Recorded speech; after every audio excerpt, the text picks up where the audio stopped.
Hey guys, welcome back to the channel. Today we are talking about, for my experienced travel professionals, is it time to move from salesperson to CEO? What would even the process look like for you to think about scaling a team?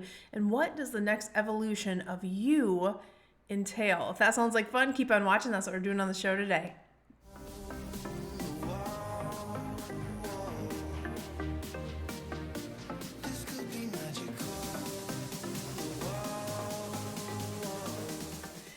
All right, guys, don't forget to take a moment, like, subscribe, and ring that notification bell over on YouTube. We bring you amazing content every single week to help you grow your travel business, and I don't want you to miss a thing. If you're new here, type a little "I'm new" in comments. I'd love to welcome you to our community.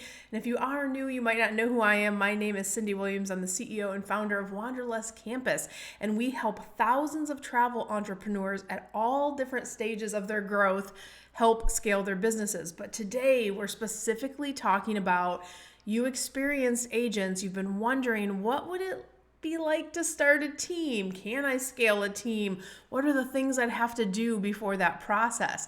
So I'm going to give you some great pro tips on kind of those things that you need to do to prepare, and also things to think about, because one of the things with growing a team and scaling a team is you don't want to do it and be disorganized and have your team and your staff lose confidence in you. So it's really important that you do a few things first, and also think about a few things, and also what you really want, and make sure it's in alignment with your goals.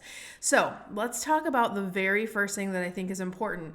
Number one, you have to give yourself permission. You have to say, oh, you know what? I am willing to grow. You know what? I am willing to get out of my comfort zone. I am willing to do big things, because I will tell you, becoming a real travel agency, right? You've probably been an agent up until this point, or an advisor up until this point, but what you're embarking on is really registering your business as its own agency, and then starting to mentor and host agents underneath that agency. So that's really what this process looks like, and that can feel really big and overwhelming if you've never done it before. And also, this is some knowledge and some information that is really not shared transparently through our industry, because agency owners aren't necessarily sharing with another industry owner all the blood, sweat, and tears that they had to do to grow their agency. So as your educational partners, we want to just kind of give you a framework to help you through that process. So the first thing is, you have to give yourself permission. You have to really map out, what are my goals? Why do I want to do this? Am I doing this for the right reasons? One of the things I always ask our candidates that apply for our Wanderlust CEO program is, I say, do you have the heart to lead? So ask yourself, do you have that heart to lead? And if the answer is yes, great, go to step two, and that really shows that you're kind of doing it for the right reasons. If you're just trying to have extra monetization and, not do any work, I will tell you, being an agency owner is not less work. It is more work, especially at the beginning, until you get your agency to a place where you have things like automation, you have a team that's well trained, they're all performing, then it becomes less work. But at the beginning, it's actually going to be a lot more work. So one of the things I want you to do is give yourself permission. The second thing is, get crystal clear on your goals. One of the exercises I give my students, and I'm going to give you a free resource right now, is I have anyone who's mapping a big project, and this absolutely would qualify as a big project. You want to map out your goal. So if you go to wanderlustceo.com/goal map. I will send this to you. It has instructions on how to do it, but it's really talking about what is that big goal, and then all the little steps that you kind of need to put together. We're going to talk about some of those steps today too, but grab that free resource. I'll also link that down below for you as well. But map out, get clear. And another thing I always tell my students when you're doing your goals is, think a year ahead. What do you want your life to look like 1 year from now? What does it look like? What does your day-to-day feel like? What are the things you're doing? What are the things you're not doing? Part of the big thing with getting clear is figure out what you don't want in your life, and then that helps you guide to the direction of what you actually do want, right? So number two is, make sure you have clarity and you're doing those goals. Number 3, understand that CEOs have to work on, not in their business. This is a misconception, and I see this so many times. I have students that come to me at 2 points of their journey when they want to start an agency. They either are brand new and they're like, I just want to know how to do it from the start, all the steps. And then I'll have the agency owner that started, they're a year, maybe 2 years in, and it's all kind of getting to a place where it just feels discombobulated. They're like, oh my gosh, I'm trying to be the salesperson in my business, and I'm also trying to help all my new agents, and they're literally just about to bust because it's too much work for one human being to do. So what I want you to remember from day one is when you step into that CEO seat or you're deciding to be an agency owner, your job is no longer to work in the business, it is to work on the business. Now, of course, you can have a transition period where you're still working with some of your best clients and transitioning others down to your new team, but your job is actually to support your team now. If you don't support your team, you don't mentor them, you don't train them, you don't do the things that are required to create the right support system and the right culture, it is going to end up to be a big, kind of mess, and they're not going to feel supported, and they're going to lose confidence in your leadership, and you don't want that either. So remember, from day one, you have to figure out, how am I going to work on and not in my business? So remember that.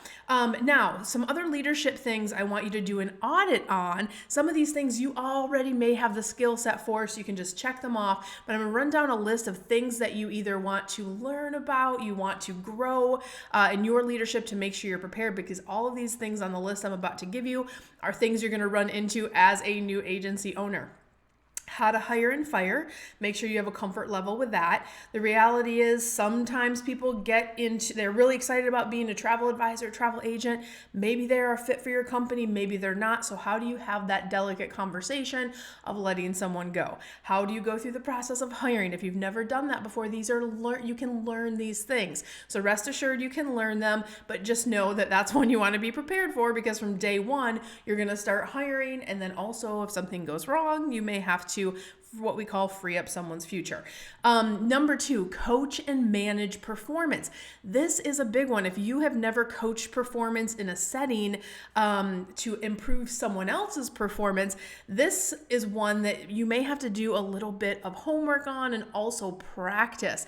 When I was 24, 25, I was in charge of a 300-seat call center of agents.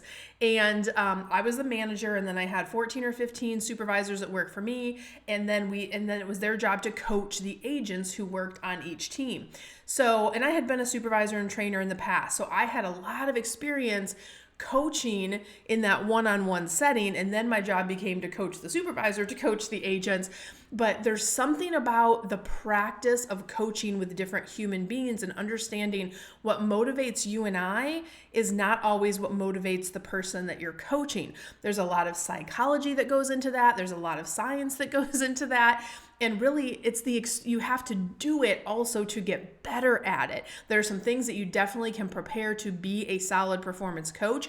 But one of the things that comes as a big surprise sometimes to the agency owners that I mentor, and to me, when I first started coaching, was I realized really quickly, not everybody was an overachiever like I was. Like, if I was told to do a job by my boss, by golly, I was going to do it. It was going to be the best of my ability and come with with unicorns and rainbows and all the things. I was going to do the best job that I could do. And I had a really high work ethic. And not to say that your ICs may not have a good work ethic, but they just might not know how to do the job. This is brand new for them. So you have to figure out, how are you going to get the performance out of people who have different motives internally that are going to drive their performance. So there's, like I said, there's a whole science behind it. There's different ways, there's different coaching types that you can kind of work with. In our programs, we talk about the science of psychology and how to get the best out of people and how to create coaching plans and things like that. But if you are uncomfortable in that one-on-one coaching setting, please do some homework in that area. That will take you a long way. And it's also the number one thing that will drive performance and your bottom line. If you can get people to get motivated and to sell more, that changes the entire landscape of your business. All right, next up, you want to make sure that you understand your job is to set a vision and execute on it, right? Remember, we're not down in the weeds in the business anymore.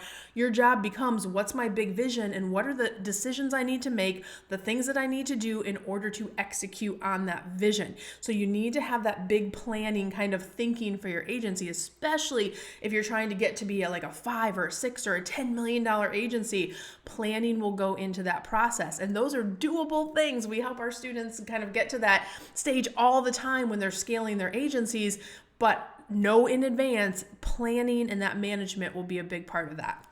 All right, next up, data analysis. I used to hate data analysis when I was a young manager in my 20s. I was like, numbers. I was a really good people person and I could get people to perform and coach and all of those things after I learned those skills. But looking at the numbers, and I have to tell you, I had a really good mentor that my boss was wise enough, and he kind of lacked some of the people skills, and I lacked some of the data assessment, the analysis skills. So she matched us together, and we really learned from each other. And that was one of the best experiences as a young manager, because I had this person who said, Cyndi, you need to understand these numbers, understand your KPIs, and why understand these numbers helps us make better business decisions to increase the bottom line, to help our agents, to help the people that work for us, help our customers. And so getting a hold of what the KPIs are in your business, how you assess that data, and then how you then make decisions from that data is also very important as a new agency owner that is scaling or growing to that next level. And then let's see here. I think I got through all my checklists. Yes, that's everything on the checklist. So I know this is a lot of information, but this is a big job. You're thinking about growing a team. You want to make sure that you're really creating this beautiful environment that is ready for students to come into, for new ICs to come into, so they can learn from you, they can start selling trips, and they can start doing all of the things that you want them to do in your new travel business. And look, if any of this stuff feels overwhelming or it feels like a lot to learn, I want to again reassure you, you can learn how to do these things. If you need some help and assistance, we do have our Wanderlust CEO program. It only enrolls one time this year, and that time is right now for the next 2 weeks. So I encourage you to apply. You can go to wanderlustceo.com/start and just take a quick little survey so we can understand where you are today, and you can learn a little bit more about what we do at Wanderlust CEO. But Wanderlust CEO is a year-long mastermind program. We teach you how to build the architecture in your business. We teach you how to onboard agents, how to hire, how to recruit, and we actually provide the training program for you. We have a program called the Travel Professional Training Kit that is only available to the Wanderlust CEO affiliated agencies that we work with. So we train your team for you so you can get where? Out of the working in your business and into the working on your business. And then you work with me and my team, and we help you become the CEO of your dreams so you can then scale your business to any size. This program really specializes in getting agencies into that $3 to $5 million range in the first year to 2 years. And then beyond that, sky's the limit. We have agencies who've reached $8 to $10 million, and we're so proud of them. They're in our alumni circle, which is amazing, and in our multi-million dollar sales clubs, which is really exciting as well. But wherever you are in your journey, we'd love to talk to you. So definitely click that link. I'll put it down below. And listen, wherever you are in your journey, even if you're just doing that exploratory phase, I wish you so much love, so much abundance. I wish to the world. We'll see you guys next week.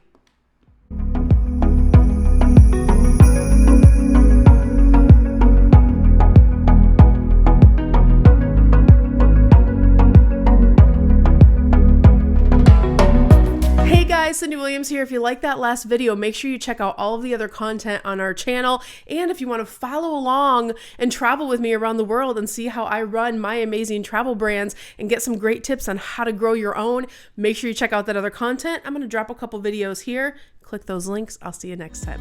Bye, guys.